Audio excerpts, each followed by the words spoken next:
Hey guys, what's going on? Here's another video. This is my Dark Funeral collection.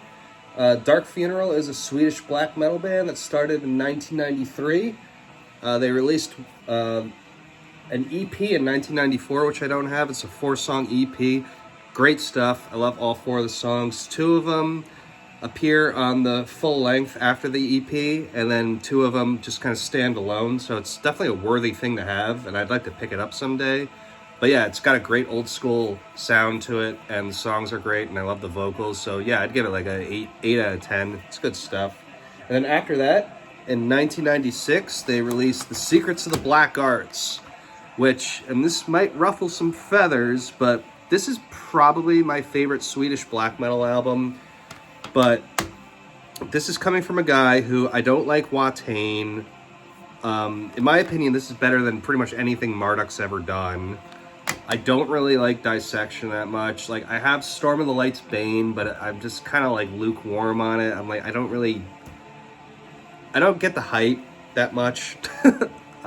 Generally speaking, I'm not the hugest Swedish black metal fan, but this one's just great all around. And it took a little while to get into. I remember I got this when I was like 14, and like every song was about, like, you know, Satan a million times and blast beats nonstop, but it really grows on you through the years, and I just love the atmosphere. I love the production. I love his vocals, the drum sound, everything. Even though, like, the drummer does, like, the same fill all the time and shit like that, I just really love everything about this album. I think it's just great. Honestly, I would give this like a 9.5 out of 10. It's a super dark album, and I just love it. I think it's just perfect. So then after that, in 1998, they followed that with Vobiscum Satanas. And this is a shorter album. It only clocks in at around 35 minutes. The production is a little to me. I'm not a big fan of the drum sound too much. And they got a new vocalist from this album. This is when Caligula started, which is probably my favorite era by them. And yeah, his vocals are great. But yeah, like I said, the production's a little, I don't know if it's like kind of like one-dimensional a little bit.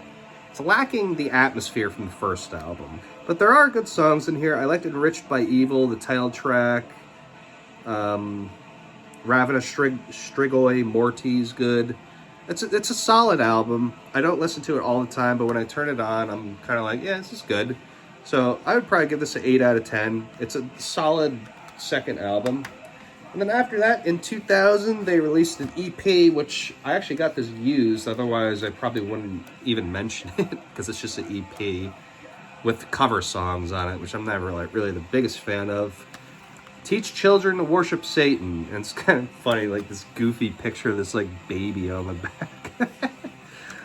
So this is, they have an Apprentice of Satan on here, which is before Diabolus Interium, before that album came out, so it's kind of like promoting the album to come. And then they also have 4 covers of Mayhem, Slayer, Preacher King Diamond, I forget. Who the fuck? Remember the Fallen? Is that Sodom? I don't know. But I forget. But yeah, there's 4 covers on here. They're pretty good. I'm not the biggest Merciful Fate fan. I don't like Dead Skin Mask by Slayer. I think that album kind of sucks. Seasons in the Abyss. So wasn't too enthused about that. And then like Remember the Fallen. Obviously I don't even remember. Pagan Fears is cool, though. They did a good job on that, covering the first Mayhem album. This Pagan Fears is on the first Mayhem album. They cover it. It's pretty cool.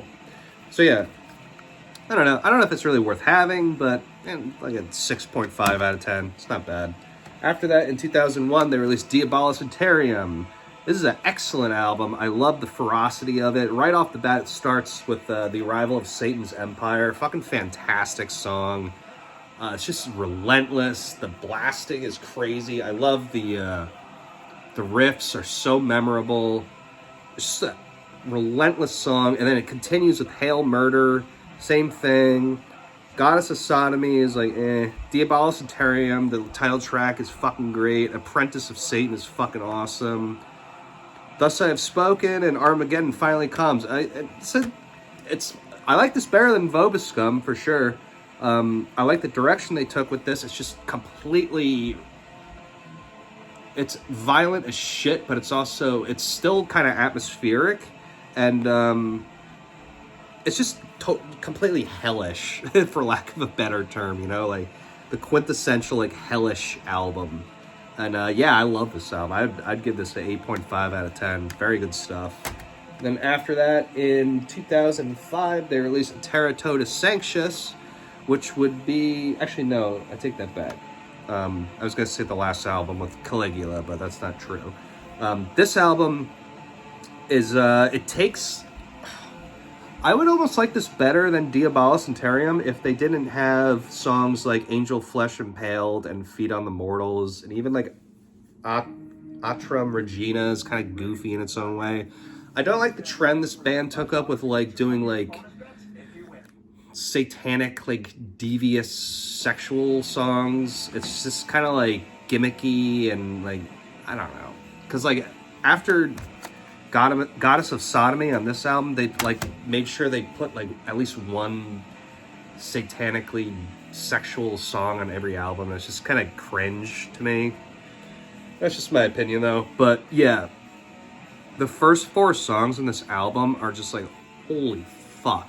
And that's largely due to the production. I mean, the blasting is just absolutely pummeling, relentless. The vocals are very upfront. Almost like an early Deicide record in that sense, and I love that. The songwriting is just great. It's catchy. But yeah, and even like the song Atram Regina, like it's good in that it's catchy and it's memorable. But then it gets to like Angel Flesh Impaled, which kind of sucks. And then Feed on the Mortals is totally forgettable. And then the last song, Final Ritual, is fucking great. I love that song. I love how it ends. I think it's a really atmospheric song. And a lot of people are torn on this album. Some people really don't like it. I don't understand why. I've always really liked this album for the most part. So, yeah, I'd give this like an 8 out of 10. I think it's a very good album. And then after that, they released Angelus Ex Zero Pro Eternus, which I do not have. Wasn't crazy about the production. I listened to it again earlier today, and there's some good song ideas and shit, but the production is very... It's kind of like the same thing as Vobiscum. It's very, like, one-dimensional. I'm not crazy about the drum production. They got a new drummer for that album, Dominator, which I'm sure people are familiar with. His, like, infamous video on YouTube where he's drumming the title track of Vobiscum Satanus. Fucking fantastic drummer. He basically makes the album. Even the vocals in the mix are a little, like, kind of, like... not as powerful as they were in a Terra Totus Sanctus, so that was kind of a problem for me. That's why I never really picked it up. But it's still not a bad album. I'd give it like a 7 out of 10. It's just kind of like not as memorable. There's some songs on it, like the title track and, what is it, like Demons of Fire or Stigmata's not bad, but overall it's just kind of eh. And then they released in 2016... So they released Where Shadows Forever Reign, which I'm so mixed about because on one hand, the drumming is absolutely insane on this album, thanks to Dominator again. And there's also a lot of really good songs as far as the music goes. Like, As One We Shall Conquer, the fucking beats per minute on that song are just like, what the fuck? And Unchain the Soul is a great, catchy song. I love the song Beast Above Man. The Eternal Eclipse, but then there's songs like Nail Them to the Cross and like the slower ones like Temple of Ahriman and shit, which are like totally forgettable.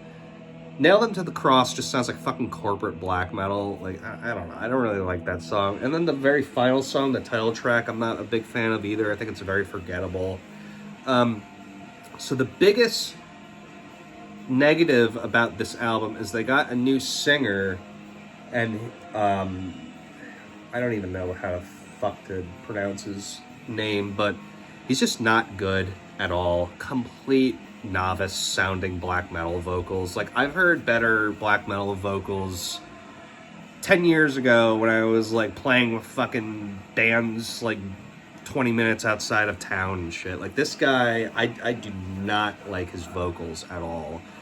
Not that they're necessarily bad, but they just sound so just not original, very basic, very boring.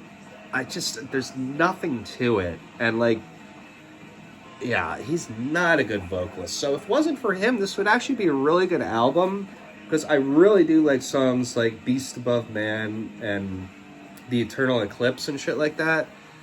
But fucking Dominator makes the songs, and then Lord Ahriman, who's the original member of the band, you know, adds in some good riffs here and there and shit. But man, those vocals, I don't know. So I'd probably give that one a 6.5 out of 10. And then after that, I think it was last year, right? Let's see. Yeah, 2022. Okay.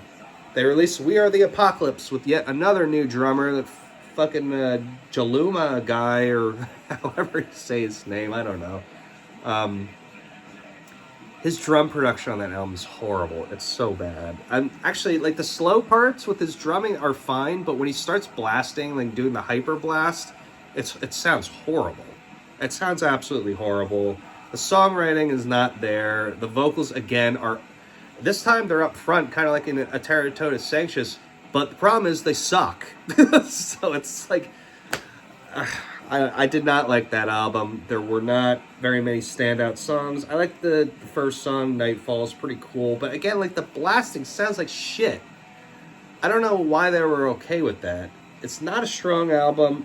It's probably their weakest album, to be honest with you. And, yeah, you know, I'd probably give it like a 5.5 out of 10. Don't need it. Don't need to own it. You know, so, yeah, I like Dark Funeral. They're kind of like corporate black metal, but I do still follow them because, the drummers they get are just, like, fucking fantastic. Although I much prefer Dominator over that Jaluma guy they have now. Like, he's good, but, like, he's kind of like a one-trick pony. Yeah, so, I don't know. I don't know what they have for the future, but... They definitely have some classic albums, specifically Secrets of the Black Arts, one of the best black metal albums ever made. So if you haven't heard them, go check them out. Great stuff. And that's it. Hope you guys enjoyed it, and I'll catch you next time.